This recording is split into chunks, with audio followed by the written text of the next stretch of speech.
What does it mean to include student growth in a teacher effectiveness system? What we know to date is that we will have a growth model in place with our new accountability model, which will attribute to teachers in the tested areas, in English language arts and reading and math. We know that we can look at student growth percentiles and give some attribution to a teacher effectiveness related to those particular teachers for grades 4 through 8.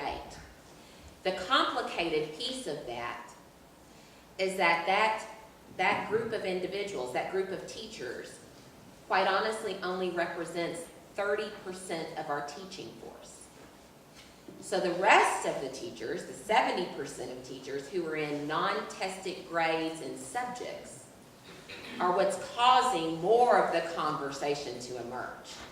What data, what measures will we use to determine teacher effectiveness for teachers in the non-tested grades and subjects?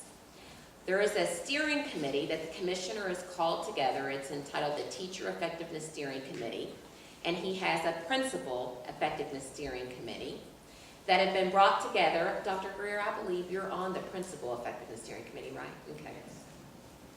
That have been brought together to study just this topic that you bring forward.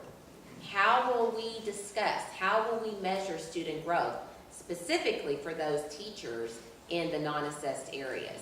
And on Tuesday, there will be a Teacher Effectiveness Steering Committee. Those minutes of those meetings are made public on the KDE website. You can track and monitor those conversations and recommendations that steering committee will be bringing forward to the Kentucky State Board of Education.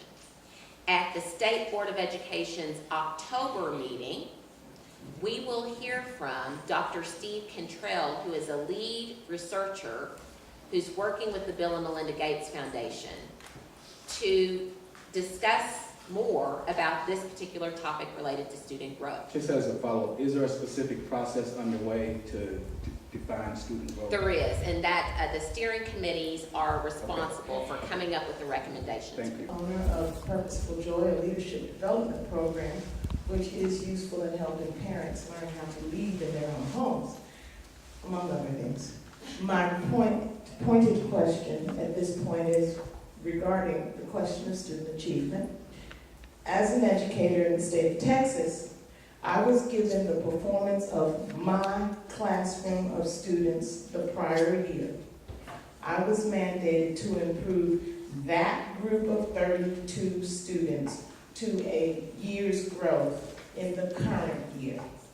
My years in the state of Kentucky, Commonwealth of Kentucky, I have been given the performance of my students last year. And now that they are gone, I have been told that I am supposed to get this year's students to do better than last year's students did. We have been comparing apples to oranges. Are we considering changing that when we look at the question of student growth? Are the lessons learned as we move forward. We're looking at that model that you referenced in Texas. We're looking at other models, and if you're watching what's happening in the news and know much about what's happening in Tennessee, they have been implementing a value-added model, especially over the course of the last year, and have released a report. Everything that you state is a part of what we're using in our conversations moving forward. I can't give you a direct answer to a decision that's been made about student growth because we haven't made any recommendations yet. But know that the points that you raise are all on the table. I ask too, with this huge, thank you, the huge mandate that is being addressed and the huge reorganization, what about KDE's efforts with higher education, schools of education, so that when teachers are in school to become teachers, their teachers, professors are addressing these same issues, and those teachers are growing in their skills to become a teacher before they're ever in the system, wherever they go. One part, and the other part, what about early childhood education? to get them ready so that when little kids come to school, and I just saw something in Metro United Way this past Sunday of kids who start out behind, stay behind. So what on earth can we do so that all kids come ready to learn? Connection to higher education. I feel proud to say that because of Senate Bill 1, we have been mandated to work with the Council on Post-Secondary Education. And the Department of Education and the Council on Post-Secondary Education, as the convening and coordinating body of the colleges and university, have always worked well together.